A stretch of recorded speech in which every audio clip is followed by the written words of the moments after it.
Okay, so because it has taken me over a month to complete this presentation, um, I was not going to waste any more time trying to edit in these updates on the measles outbreak and what's going on with that. I have no skills in that department, as it turns out, and no more time. I was determined I was going to get this out before, God forbid, a third child died in Texas from measles. So here are your updates. There is now 700, and okay, by the way, today is April 17th, April 17th. 700 confirmed cases, 24 states, and now Mexico. We are now in a multi-country little outbreak with 56 people hospitalized, mostly children hospitalized. Um, there is just the two unvaccinated children that have died, the 6-year-old and an 8-year-old. It is confirmed to be the worst outbreak in greater than 2 decades, as I had stated earlier. All total cases in the past several years in our country for the whole year was below 200.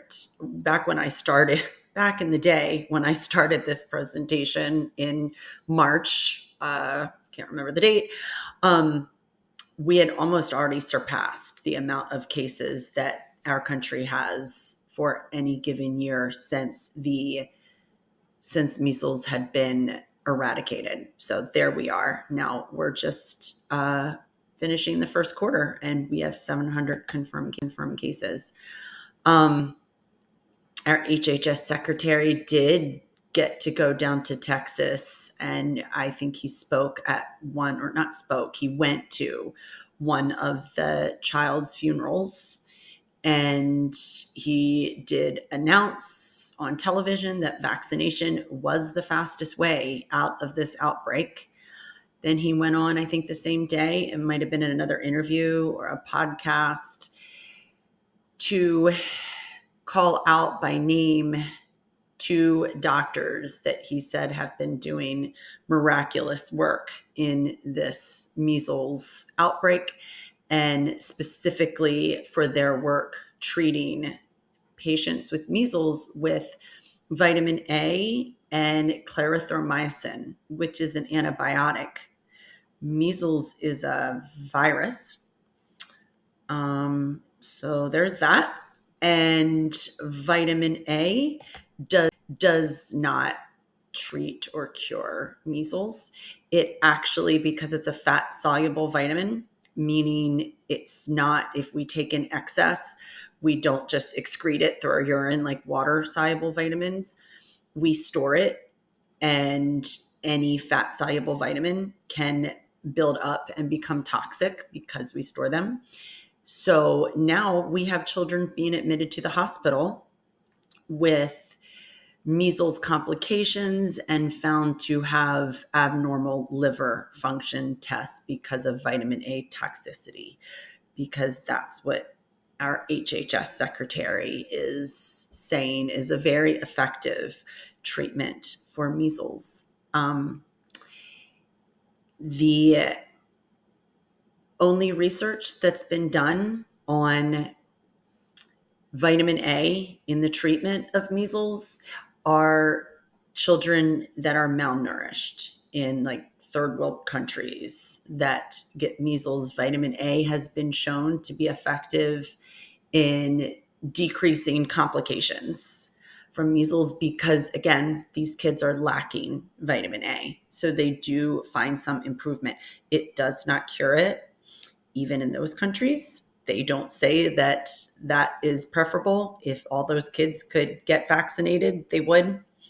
So we don't treat measles with vitamin A. We shouldn't. It's not only not effective, it's not safe. So that is the summary of what this current HHS secretary is doing to our country in a very short amount of time. And a very simple message here is look at the facts, look at many, many years, decades of history and research on all of the vaccines that we offer in this country that we have available to us. All of them have lots of safety and efficacy studies. They are all proven beyond a doubt to be safe and effective.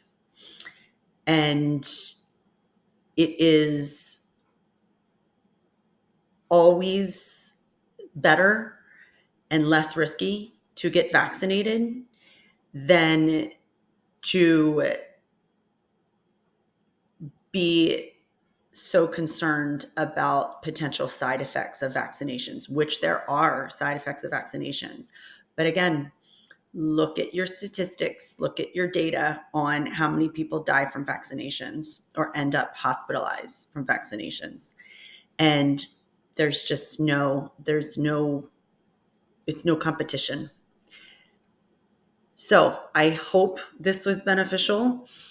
If somebody has somebody in their lives that they think could be open to listening to some of this in very small tidbits in a sitting, 5 or 6 different sittings, since it took me over a month to get this done, I hope it can be used and helpful for somebody out there, one person that decides to get vaccinated or get their child vaccinated.